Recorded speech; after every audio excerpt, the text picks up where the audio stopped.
Okay, so what Greg's doing is he's putting on some texture first before we put our skin on.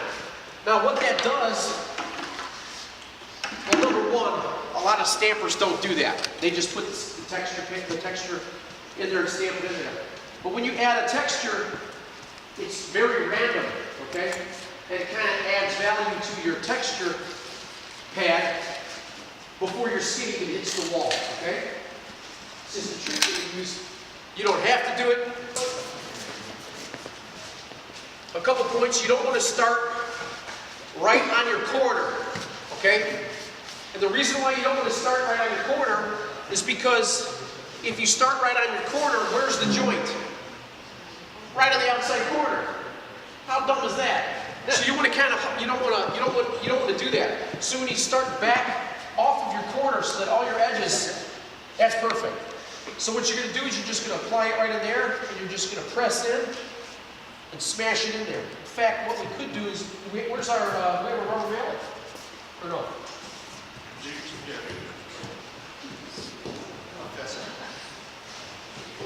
Go ahead and just pound it in there real good with your fist if you want to. You can use your knee too, that's easy to apply a lot of pressure. Yeah, right now it's easy just to pop it in with your knee. Yep. All right. Now, you don't want to use the same one, so you switch it up. No, you just shoot that with a little bit of your juice. And if you're working by yourself, you got to just do one mat, and then if you have a helper, you can have him hold that mat there while you come over. Now line up your lines right on the hole, overlap your hole, and then go right from there. Okay, go ahead. You're good. Start right here where the seam is.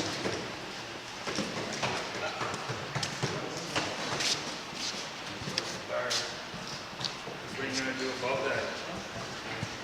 Okay, I'll tell you the difference between those two things. You can start at the top or you can start at the bottom. Yep. Okay, so the question is, what are you going to do about the bottom or the top? These skins or these texture pads are not designed for the full height.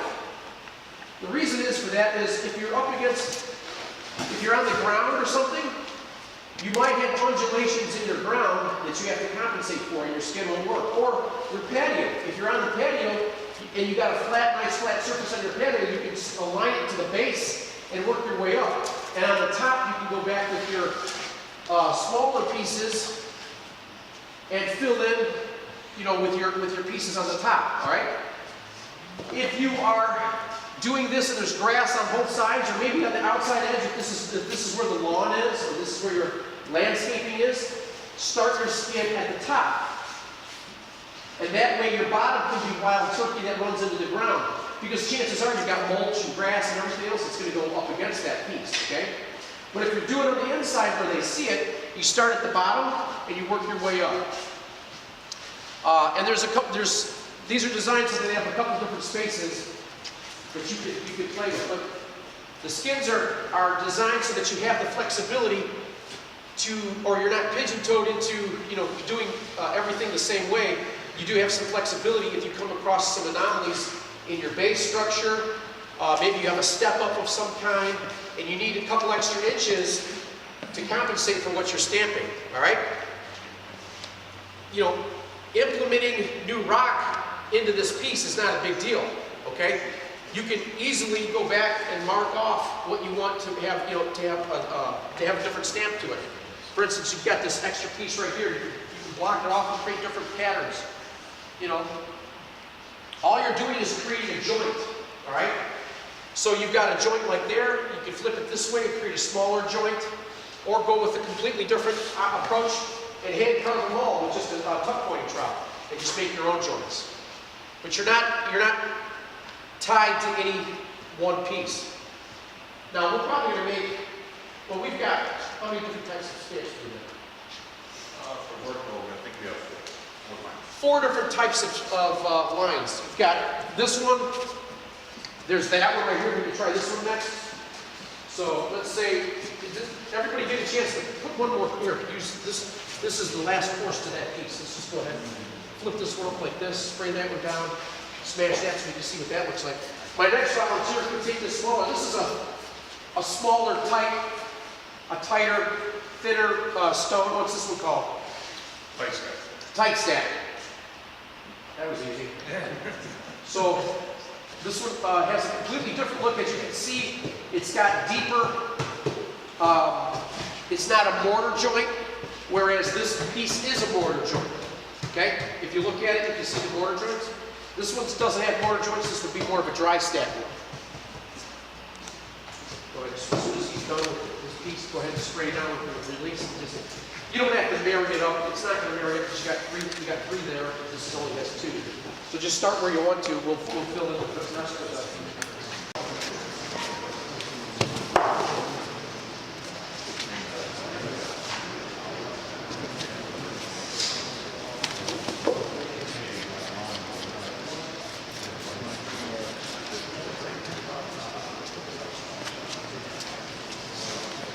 Go ahead and shoot your wall, then shoot the skin.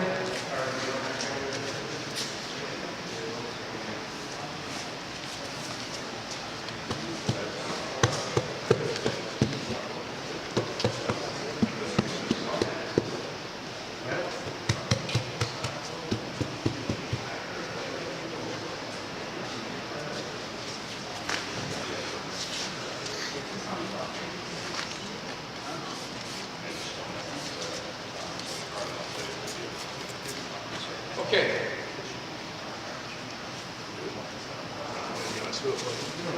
You see the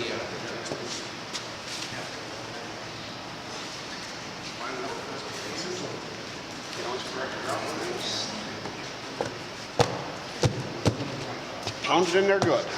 So what I'm going to do here with this outside edge is I'm going to make sure that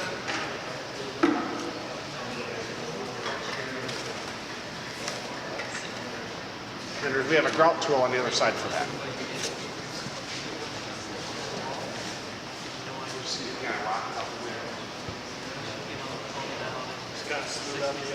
well, I'm just going to make sure that I'm not going to necessarily use a stamp, you know, because I don't want those crazy lines in there. So what I'm going to do is I'm going to hand stamp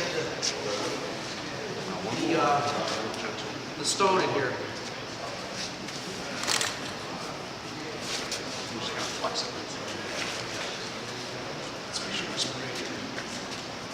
Okay.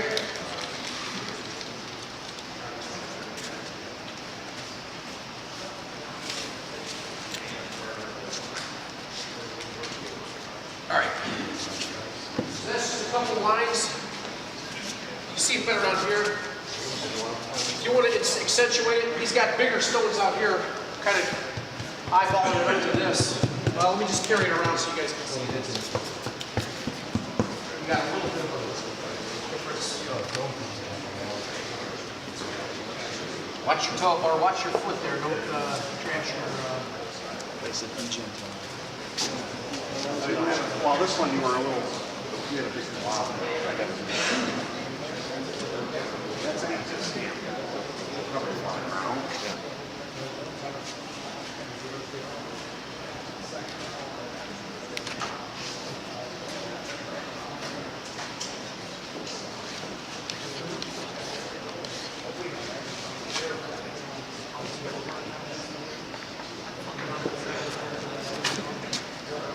So, you know, he opted to start on the base.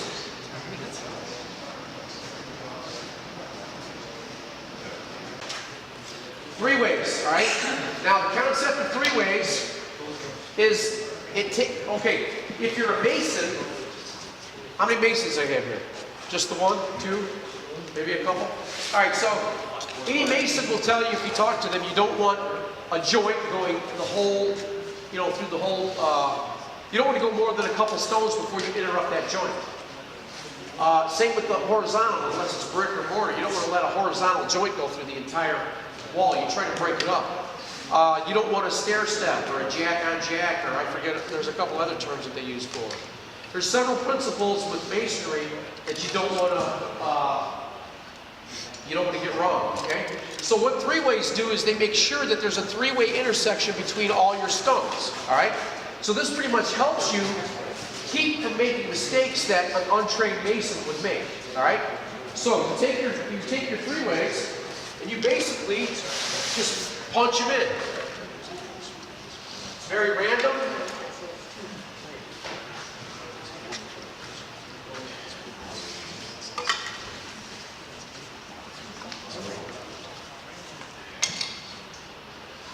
And the more of these that you put in, the smaller the rocks become. You understand? If I just put a couple of these things in here, I'm going to have very large stones. If I put just if I put like a dozen of them in there, my rock pattern is going to be very small. So right now my rock pattern is going to be somewhat smaller.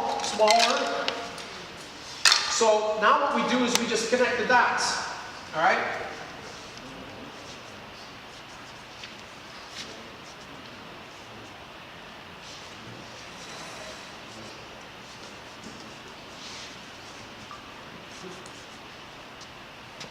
Of course, you need to, if there is a mistake, or you need some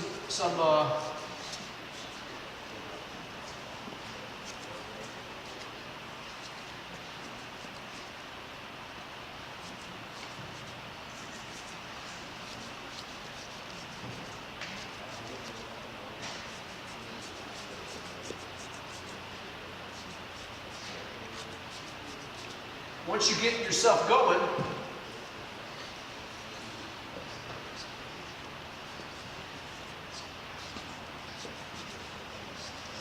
you do have a weird line coming right here, so I do need to correct that. Corrected.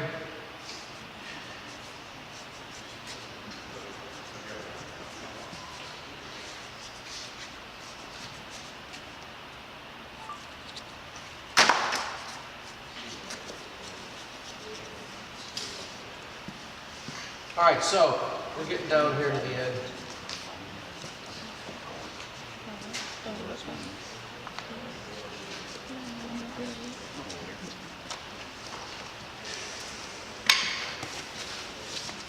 This is a pretty basic pattern, random pattern. I see a couple problems with it from a masonry side, okay? But at least my pattern is already established. I can go back and correct it. I don't like the way this long line goes right through here, okay? I would correct that. So let's just block that off right there.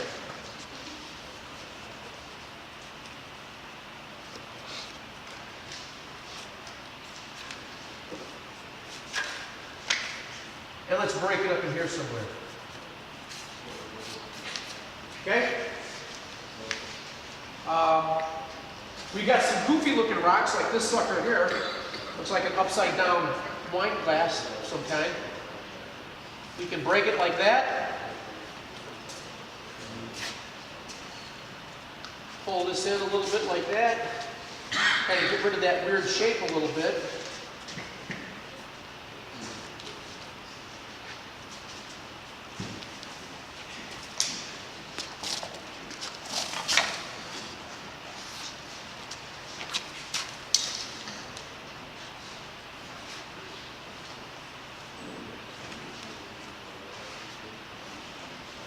Okay, so if you're really struggling with design, this will get you started. And then from there you can start to see what works and what doesn't work. But at least you're not starting with nothing. I mean, if you start with nothing, it's crazy. You got S-shaped rocks and weird stuff that guys put on the walls, and they think it's, you know, a lot of curves and weird stuff. Okay, that's not rock-like. You got to start with something. And once you see something, a lot of guys, once they see something, they can pick out all the problems with it. Then it's just a matter of being inspired to, you know, to push the envelope a little bit. If you're going to use the three ways, just know.